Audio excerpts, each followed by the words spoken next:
How's it going, guys? Josh here, aka Olufemii. I'm back here in beautiful Brisbane after spending about a week back home in LA, and I'm going to now tell you why I think your sound effects suck.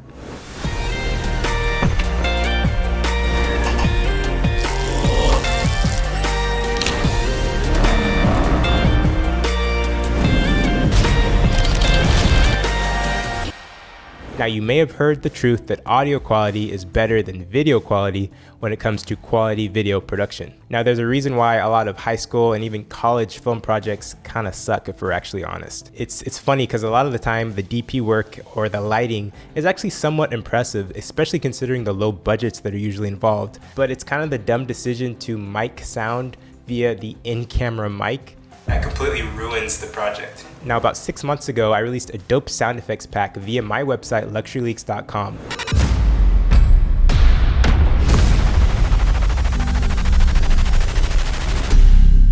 The link is in the description.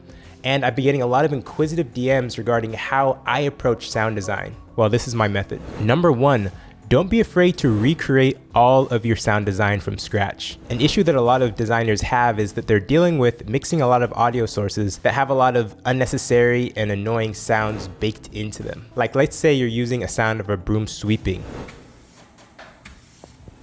and baked into that noise is a bunch of annoying street sound in the background. Let's say you want to use a noise of trees, leaves rustling, and there's a roaring jet sound baked into the background. Recreating sound effects after the fact using sound effects packs or re-recording in controlled environments allows you to isolate each sound.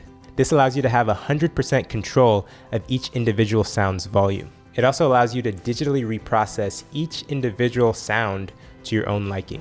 Let's say you actually do want the sound of the jet passing in the background, but you want it to be significantly quieter than the broom sweeping. Making sure that sounds aren't baked together gives you that full control of each individual sound that you need. Number 2, I think people think too realistically when they're creating sound effects. It's funny because if you ever heard the difference between a gunshot in real life and a gunshot in a film, you'd know that there's a world of difference. Due to historical precedent, we've grown to expect certain sounds in cinema to sound more exaggerated and bigger than life than their realistic counterparts.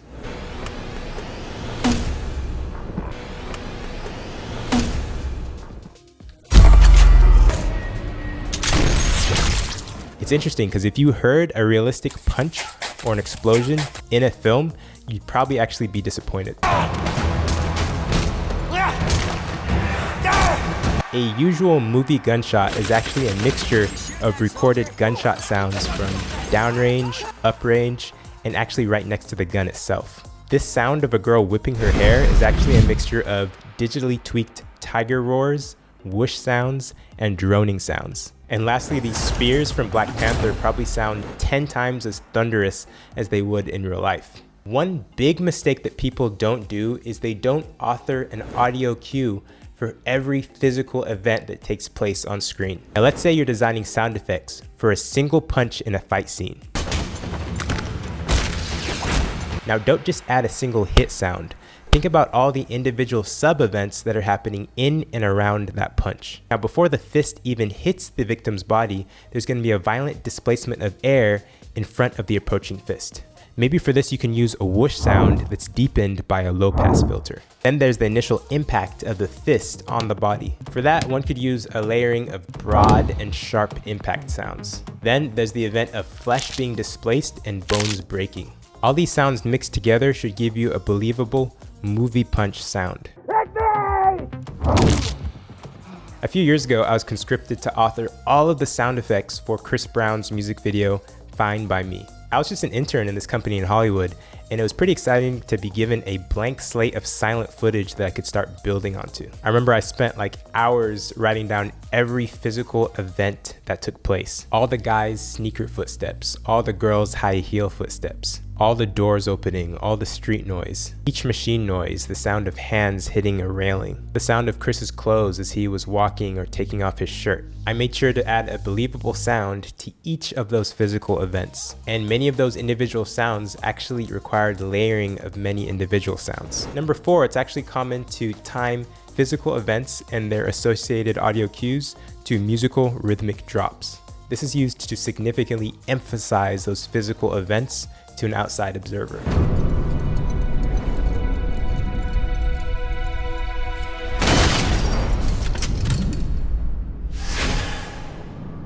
Number 5, guys, please, and I mean please, do not throw in physical events and their associated audio cues arbitrarily. I've seen this countless of times. People have bought the Instinct sound effects pack. They've gotten really excited about all the dope sound effects that are included in the pack, and they've attempted to force a lot of different unnecessary physical events inside the project so that they can use as many sound effects as possible.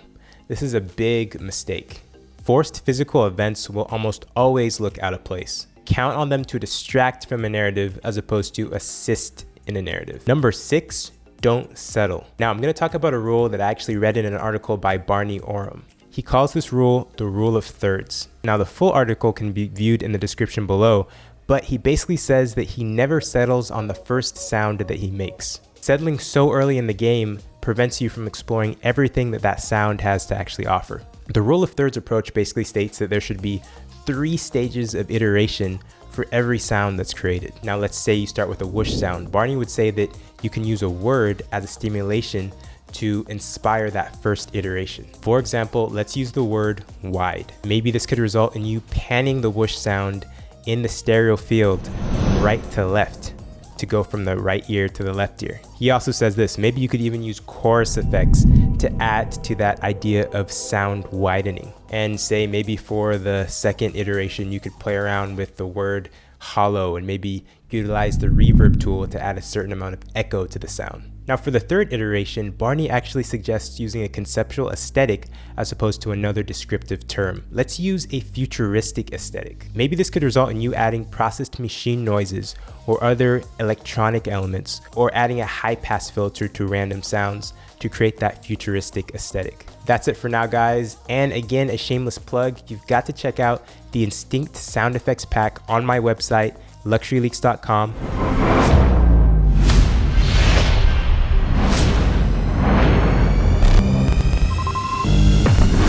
And please implement these 6 rules absolutely anytime you need to dive into any type of sound design. The massive amount of dope sound effects in this pack will offer you a ridiculously helpful set of tools when you need to author your next future sonic masterpiece. Thanks so much for watching this video, guys, and as always, keep it chill.